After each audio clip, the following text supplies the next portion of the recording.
एक बार की बात है, एक शहर में साधना अपनी बेटी के साथ रहती थी। वह अपनी बेटी रिया के साथ घर का झाड़ू और बर्तन करके अपना गुजारा कर रही थी। पति के देहांत के बाद घर के हालत ठीक न होने के वजह से वह अपनी बेटी को भी अपने साथ ले जाया करती थी। रिया बोली, आंटी आप कैसे हो? आंटी ने कहा, मुझे क्या हुआ, मैं तो ठीक ही हूँ। अरे रिया, ये राखी क्यों हाथ में पकड़ रखी है? रिया बोली, अरे आंटी मेरा कोई भाई नहीं है तो।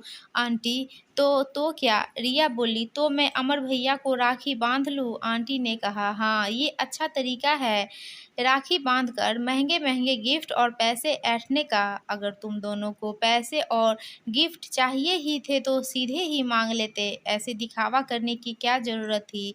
अब खड़े खड़े मेरा मुंह देखना है या घर का काम भी करना है? आई बड़ी राखी बांधने। साधना बोली, रिया हम अमर भैया को राखी नहीं बांधेंगे, चल छोड़, हम गरीब हैं शायद इसलिए। तो रिया बोली, तो क्या हम ये अपनी राखी किसी को नहीं बांधेंगे? साधना बोली, अरे नहीं नहीं, हम हमारे पड़ोस वाले राम भैया को राखी बांधेंगे, वो वैसे भी बहुत अच्छा है, वो हमें राखी बांधने के लिए मना नहीं करेगा। रिया बोली, हाँ आप जल्दी से काम कर लो फिर हम चलते हैं। साधना बोली, हाँ चल।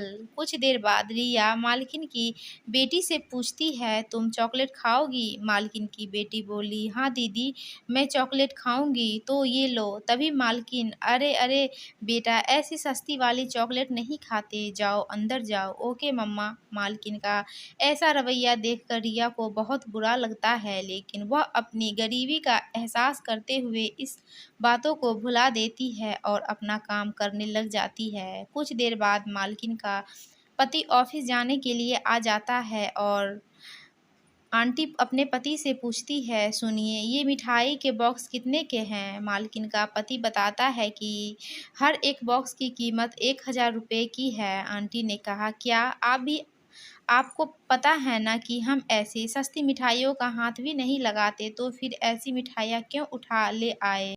अब मैं इसको फेंक दूंगी। रिया बोली, आंटी आप इस मिठाई को मत फेंकना, मुझे मिठाई बहुत पसंद है, मैं खा लूंगी। आंटी ने कहा, हाँ हाँ, अगर 1 रुपए की चॉकलेट हाथ में हो तो 1000 रुपये की मिठाई पसंद होगी ही ना। कुछ देर बाद मालकिन की लड़की रिया की लाई हुई राखी देखती है और खुश होती है, लेकिन उसी समय वहां पर मालकिन आ जाती है और गुस्से से कहती है, अरे बेटा, ये सस्ती वाली राखी लेकर क्यों घूम रहे हो आप?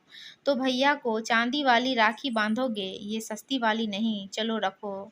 आंटी बोली, अच्छा साधना जी, मेम साहब ये राखी कितने की है? साधना ने कहा, 20 रुपए का। इतनी सस्ती राखी?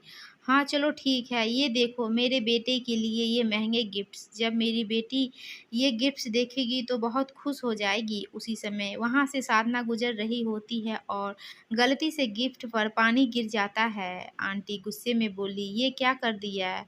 देख कर नहीं चल सकती थी क्या? सारे टॉयज पर पानी फेर दिया। साधना बोली, मेम साहब मुझे माफ़ कर दीजिए, ये मैंने जानबूझकर नहीं किया। आंटी ने कहा, अच्छा तू कहना क्या चाह रही है कि मैं तुझसे जानबूझकर टकराई हूँ ना? साधना बोली, नहीं नहीं मेम साहब, कितने महंगे टॉयज है, कभी देखे भी नहीं होंगे। अचानक मालकिन का फ़ोन आता है और उसके पति दुखी होकर बता रहे होते हैं कि हमारी कंपनी को बहुत बड़ा नुकसान हुआ है और इसलिए अब वो हमेशा के लिए बंद हो जाएगी और हमें इस नुकसान की भरपाई के लिए हमारा ये घर, गाड़ी और तुम्हारी सारी ज्वेलरी बेचनी होगी, और अगर इसे भी भरपाई न हुई तो हमें हमारी गाँव की सारी प्रॉपर्टी भी बेचनी होगी। अब जल्दी से यहाँ से निकलते हैं, तू बैग पैक कर। आंटी बोली, पर हम कहाँ जाएंगे? वह कहते हैं कि अब हमको किराए के किसी झोपड़ी में रहना पड़ेगा और शायद पेट पालने के लिए मजदूरी भी करनी पड़ेगी। आंटी, क्या?